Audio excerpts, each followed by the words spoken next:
നിങ്ങൾ ബേജാറാവേണ്ട, നിങ്ങൾ വിഷമിക്കേണ്ട. ഇവിടുത്തെ സ്വഭാവമായിരിക്കൂല അവിടുത്തെ സ്വഭാവം. അവിടെ പരാതി പറയൂല, അവിടെ ഒരിക്കലും നിങ്ങളെ വിഷമിപ്പിക്കൂല, അവിടെ നിങ്ങളെ വേദനിപ്പിക്കൂല. നിങ്ങൾക്ക് സുഖം മാത്രം നൽകുന്ന ഒരു ഭാര്യയാണ് അവൾ. എന്നും കന്യകയായ പെണ്ണായിരിക്കും. അവൾക്ക് വയസ്സാവൂല, അവൾ കിഴവിയാവൂല, അവളുടെ മുടി നരച്ചു പോവൂല, അവളുടെ മുഖം ചുക്കിച്ചുളിഞ്ഞു പോവൂല. എല്ലാ വെള്ളിയാഴ്ചയും ഒരു അങ്ങാടിയുണ്ട്. എല്ലാ വെള്ളിയാഴ്ചയും ജുമാ കഴിഞ്ഞാൽ ഒരു അങ്ങാടിയുണ്ട്. ആ അങ്ങാടിയിലേക്ക് പുതിയാപ്പിളമാർ ഭർത്താക്കന്മാർ കച്ചവടത്തിന് വേണ്ടി ഷോപ്പിങ്ങിന് പോകുമ്പോ ഭാര്യമാരെ കൂട്ടിയിട്ടല്ല പോകുന്നത്. സ്വർഗത്തിൽ പോലും പെണ്ണുങ്ങൾ അങ്ങാടിയിലേക്ക് പോകൂല. പെണ്ണുങ്ങൾ തന്റെ ഹൈമയിൽ തന്റെ വീട്ടിൽ ഒളിച്ചിരിക്കുന്നവരാണ് പെണ്ണുങ്ങൾ. അവരങ്ങാടിയിലേക്ക് ഇറങ്ങുന്നവരല്ല. ഇന്ന് ദുനിയാവിൽ വസ്ത്രം വാങ്ങാനും പച്ചക്കറി വാങ്ങാനും ഇറച്ചി വാങ്ങാനും മീന് വാങ്ങാനും ബർദയിട്ട ഉമ്മമാരിറങ്ങുന്നത് പോലെ അതിന് അല്ലാഹു സമ്മതം നൽകിയിട്ടില്ല. ആണുങ്ങളാണ് ഇറങ്ങേണ്ടത്. പക്ഷേ ഇവിടെ ഇറങ്ങുന്നത് ഭൂരിഭാഗം പെണ്ണുങ്ങളാണ്. ആണുങ്ങൾ വീട്ടിലിരുന്ന് ചാരുകസേരയിലിരുന്ന് വിശ്രമിക്കുകയാ, പലരും TV കണ്ട് സമയം ചെലവഴിക്കുകയാ. പെണ്ണുങ്ങളാണ് വീടിനെ ഭരിക്കുന്നത്, പെണ്ണുങ്ങളാണ് അങ്ങാടിയിലേക്ക് ഇറങ്ങുന്നത്. അതാണ് നമ്മുടെ നാടിന്റെ ശാപമെന്ന് എല്ലാവരും മനസ്സിലാക്കണേ. സ്വർഗീയ ലോകത്ത് പോലും പെണ്ണുങ്ങൾ പുറത്തിറങ്ങൂല.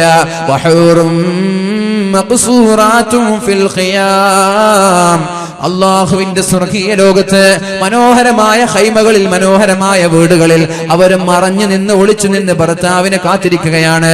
ഭർത്താവ് അങ്ങാടിയിലേക്ക് പോകുമ്പോ ഒരു കാറ്റവിടേക്ക് അടിച്ചു വീശും, ഒരു കാറ്റവിടേക്ക് അടിച്ചു വീശും. ആ കാറ്റ് കൊള്ളുമ്പോഴേക്കും സ്പർശിക്കുമ്പോഴേക്കും ഭർത്താവിന്റെ സൗന്ദര്യം വർദ്ധിക്കുകയാണ്. ഭർത്താവ് വീട്ടിലേക്ക് വരുമ്പോ ഭാര്യ ഭർത്താവിനോട് പറയാണ്, നിങ്ങളുടെ സൗന്ദര്യം വർദ്ധിച്ചിട്ടുണ്ടല്ലോ, നിങ്ങൾ ആളാകെ മാറിയിട്ടുണ്ടല്ലോ, നിങ്ങൾ ആളാകെ മാറിയിട്ടുണ്ടല്ലോ. പോകുമ്പോഴുണ്ടാകുന്ന രൂപമല്ലല്ലോ, ആള് തന്നെ മാറിയിട്ടുണ്ടല്ലോ. തിരിച്ച് ഭർത്താവ് പറയാണ്, പെണ്ണേ നിന്റെ ചൊറുക്കും കൂടിയിട്ടുണ്ടല്ലോ, നീയും ഇന്നലെ ഉണ്ടായതുപോലെയല്ലല്ലോ, ഞാൻ പോകുമ്പോൾ ഉണ്ടായതുപോലെയല്ലല്ലോ, നിന്റെ സൗന്ദര്യവും വർദ്ധിച്ചിട്ടുണ്ടല്ലോ എന്ന് ഭർത്താവ് പെണ്ണിനോടും പറയും. ചുരുക്കി പറഞ്ഞാൽ ആഴ്ച തോറും ഭാര്യയും ഭർത്താവും അപ്ഡേറ്റ് ആവുകയാണ്. മുഖത്തിന്റെ ഷേപ്പ് മാറുകയാണ്, മുഖത്തിന്റെ സൗന്ദര്യം മാറുകയാണ്. എന്തിനെ? കണ്ടുകണ്ട് മടുക്കാതിരിക്കാൻ ദിവസേന ഭർത്താവിന്റെ സൗന്ദര്യം, ഭാര്യയുടെ സൗന്ദര്യം മാറിക്കൊണ്ടിരിക്കുമെന്ന് മുഹമ്മദുർ റസൂലുള്ളാഹ്. അവിടെ മടുപ്പില്ല, അവിടെ വെറുപ്പില്ല, അവിടെ ചൊടിയില്ല, അവിടെ പിണക്കങ്ങളില്ല, അവിടെ യാതൊരു വിദ്വേഷമില്ല. നിങ്ങളുടെ മനസ്സുകൾക്ക് എന്താണോ ആഗ്രഹമുള്ളത്, എന്താണോ നിങ്ങൾ കൊതിക്കുന്നത്, എന്താണോ നിങ്ങൾ ആഗ്രഹിക്കുന്നത്, അതെല്ലാം നിങ്ങൾക്ക് അവിടെ തയ്യാറാണ് പെണ്ണുങ്ങളെ. എന്നിട്ട് നിങ്ങളാണ് കൂടുതൽ നരകത്തിൽ അല്ലാഹു പറഞ്ഞിട്ടുണ്ട്. പെണ്ണുങ്ങളാണ് കൂടുതൽ നരകത്തിലെന്ന് പറഞ്ഞിട്ടുണ്ട്. എന്തേ കാരണം? ഭർത്താവിനെ ചുടിപ്പിച്ചു എന്ന കാരണത്താൽ പെണ്ണുങ്ങളാണ് കൂടുതൽ നരകത്തില്. നിസ്കരിക്കാഞ്ഞിട്ടല്ല, നോമ്പെടുക്കാഞ്ഞിട്ടല്ല, സകാത്ത് കൊടുക്കാഞ്ഞിട്ടല്ല, സ്വതക്ക കൊടുക്കാഞ്ഞിട്ടല്ല. പെണ്ണുങ്ങളാണ് ആണുങ്ങളെക്കാളും സ്വതക്ക നൽകുന്നത്. ഒരു പള്ളി നിർമ്മിക്കണമെന്ന് പറയുമ്പോൾ 2ഉം 3ഉം തളിക നിറയെ സ്വർണങ്ങൾ നൽകുന്നത് നമ്മുടെ പെണ്ണുങ്ങൾ തന്നെയാണ്.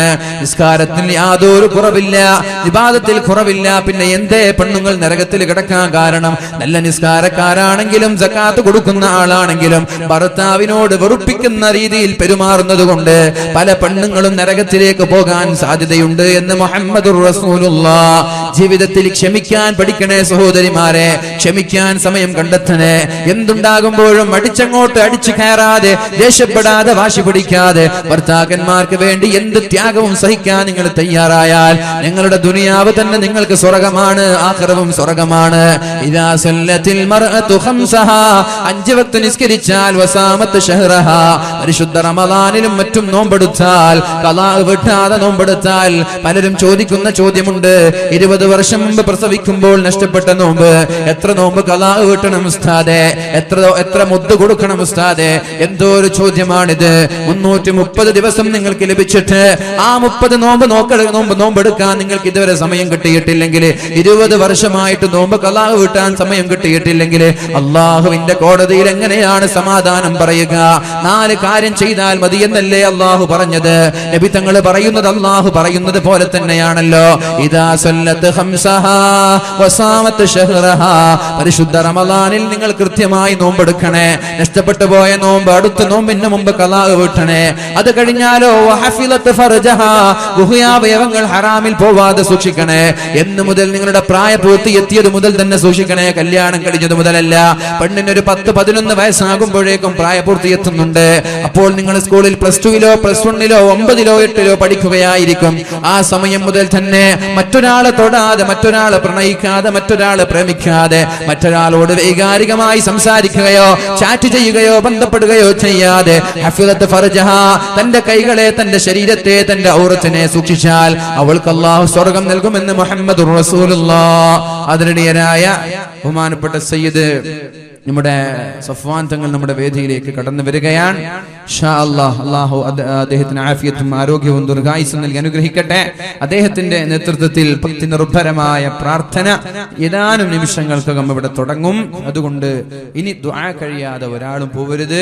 ഇതുവരെ നിങ്ങളോട് പോവണ്ട എന്ന് പറഞ്ഞിട്ടില്ല. ഇനി നിങ്ങൾ പോകാൻ പാടില്ല. ഇനി ദുആ കഴിഞ്ഞിട്ടേ പോകാൻ പാടുള്ളൂ. കാരണം സമാപനമാണ്. സയ്യിദ് അവർകളാണ് നേതൃത്വം നൽകുക. ഇൻഷാ അല്ലാഹ് അല്ലാഹു റബ്ബ് സുബ്ഹാനഹു വ തആല തൗഫീഖ് നൽകുമാറാവട്ടെ.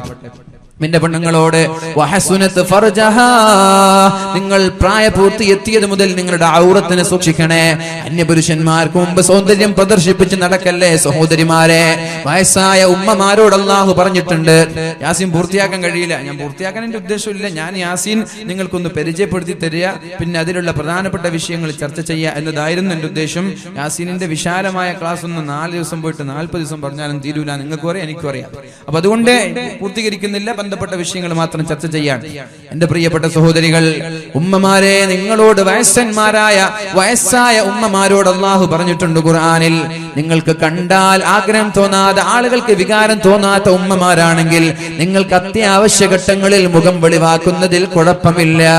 നിങ്ങൾക്ക് അത്യാവശ്യ ഘട്ടങ്ങളിൽ മുഖം വെളിവാക്കുന്നതിൽ കുഴപ്പമില്ല.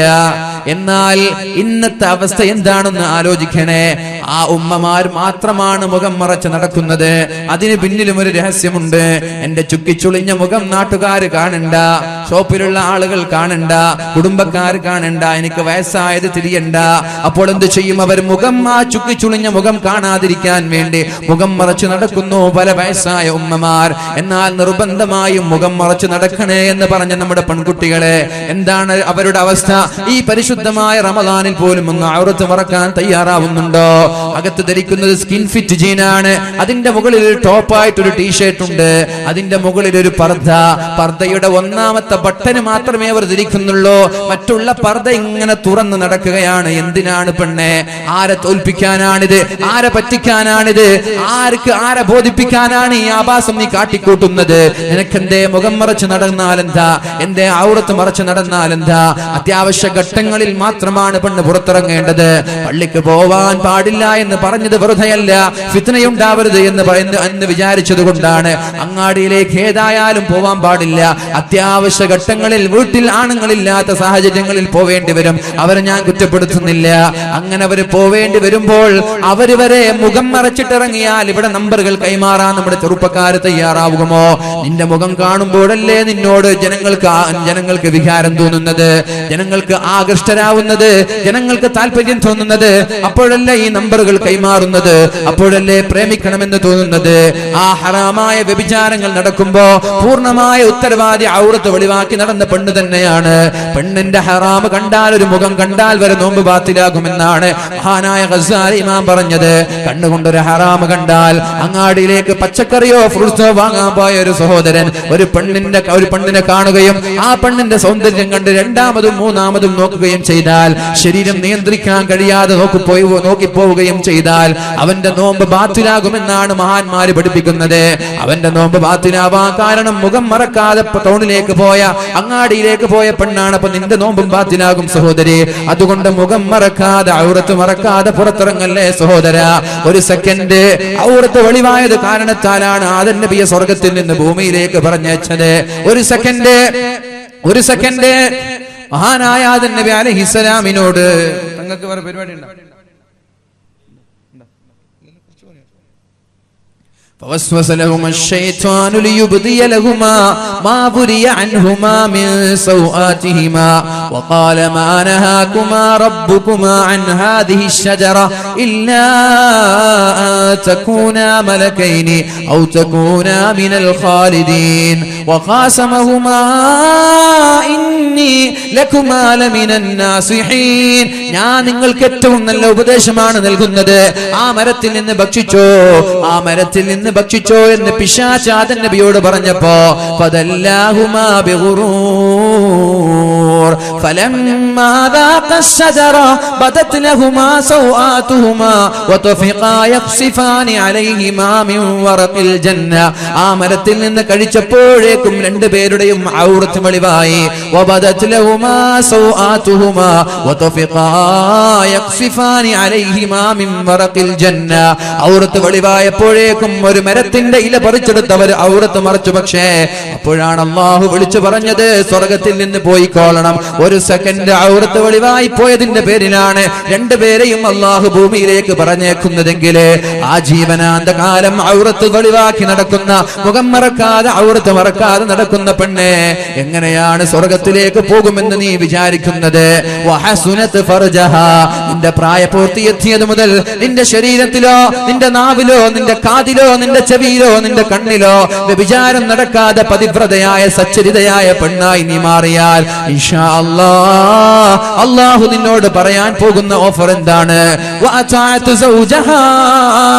സ്വന്തം ഭർത്താവ് പറയുന്നത് പോലെ അനുസരിച്ചാൽ, ഭർത്താവിനെ വെറുപ്പിക്കാതെ, ഭർത്താവിനെ വിഷമിപ്പിക്കാതെ, ഭർത്താവിനെ പ്രയാസപ്പെടുത്താതെ ഈ 4 കാര്യം നീ ചെയ്താൽ നിനക്ക് സ്വർഗത്തിന് 8 കവാടമാണുള്ളത്, 8 വാതിലാണുള്ളത്. ആ 8 വാതിലിലൂടെയും കടന്നു പോകുന്ന ഒരേ ഒരാളത് മഹാനായ സിദ്ദീഖുൽ അക്ബർ റളിയല്ലാഹു അൻഹു ആണ്.